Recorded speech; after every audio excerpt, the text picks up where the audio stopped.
شروع اللہ کا نام لے کر جو بڑا مہربان نہایت رحم والا ہے۔ اے نبی، ہم نے تم کو فتح دی، فتح بھی کھلی اور واضح، تاکہ اللہ تمہاری اگلی اور پچھلی کوتاہیاں بخش دے اور تم پر اپنی نعمت پوری کر دے اور تم کو سیدھے رستے چلاتا رہے، اور تاکہ اللہ تمہاری بھرپور مدد کرے۔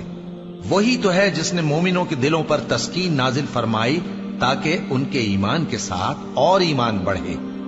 اور آسمانوں اور زمین کے لشکر سب اللہ ہی کے ہیں، اور اللہ جاننے والا ہے، حکمت والا ہے۔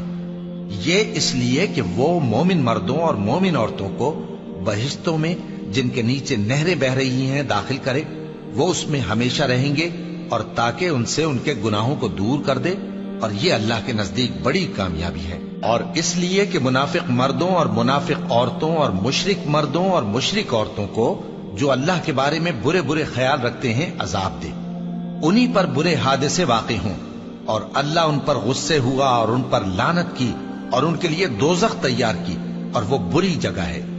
اور آسمانوں اور زمین کے لشکر اللہ ہی کے ہیں، اور اللہ غالب ہے، حکمت والا ہے۔ اے نبی، ہم نے تم کو احوال بتانے والا اور خوشخبری سنانے والا اور خبردار کرنے والا بنا کر بھیجا ہے، تاکہ مسلمانوں تم لوگ اللہ پر اور اس کے پیغمبر پر ایمان رکھو اور اس کی مدد کرو اور اس کی تعظیم کرو، اور صبح و شام اس کی تسبیح کرتے رہو۔ اے نبی، جو لوگ تم سے بیعت کرتے ہیں وہ در حقیقت اللہ سے بیعت کرتے ہیں، اللہ کا ہاتھ ان کے ہاتھوں پر ہے۔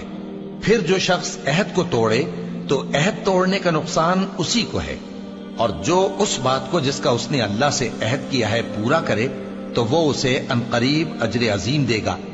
اے نبی، جو گنوار پیچھے رہ گئے وہ تم سے کہیں گے کہ ہم کو ہمارے مال اور اہل و عیال نے روک رکھا تھا، سو آپ ہمارے لیے اللہ سے بخشش مانگیں۔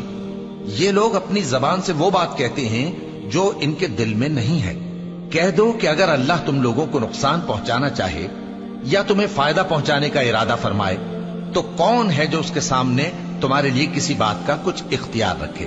کوئی نہیں، بلکہ جو کچھ تم کرتے ہو اللہ اس سے واقف ہے۔ بات یہ ہے کہ تم لوگ یہ سمجھ بیٹھے تھے کہ پیغمبر اور مومن اپنے اہل و عیال میں کبھی لوٹ کر آنے ہی کے نہیں، اور یہی بات تمہارے دلوں کو اچھی معلوم ہوئی اور اسی وجہ سے تم نے برے برے خیال کیے، اور آخر کار تم ہلاکت میں پڑ گئے۔ اور جو شخص اللہ پر اور اس کے پیغمبر پر ایمان نہ لائے تو ہم نے ایسے کافروں کے لیے آگ تیار کر رکھی ہے، اور آسمانوں اور زمین کی حکومت اللہ ہی کی ہے، وہ جسے چاہے بخشے اور جسے چاہے سزا دے، اور اللہ بخشنے والا ہے، مہربان ہے۔ جب تم لوگ مال غنیمت لینے چلو گے تو جو لوگ پیچھے رہ گئے تھے وہ کہیں گے ہمیں بھی اجازت دیجئے کہ آپ کے ساتھ چلیں۔ یہ چاہتے ہیں کہ اللہ کے قول کو بدل دیں۔ کہہ دو کہ تم ہرگز ہمارے ساتھ نہیں چل سکتے، اسی طرح اللہ نے پہلے سے فرما دیا ہے۔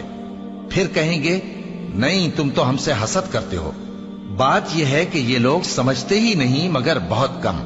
اے نبی، جو گنوار پیچھے رہ گئے تھے ان سے کہہ دو کہ تم جلد ایک سخت جنگجو قوم کے ساتھ جنگ کے لیے بلائے جاؤ گے، ان سے تم یا تو جنگ کرتے رہو گے یا وہ ہار مان لیں گے۔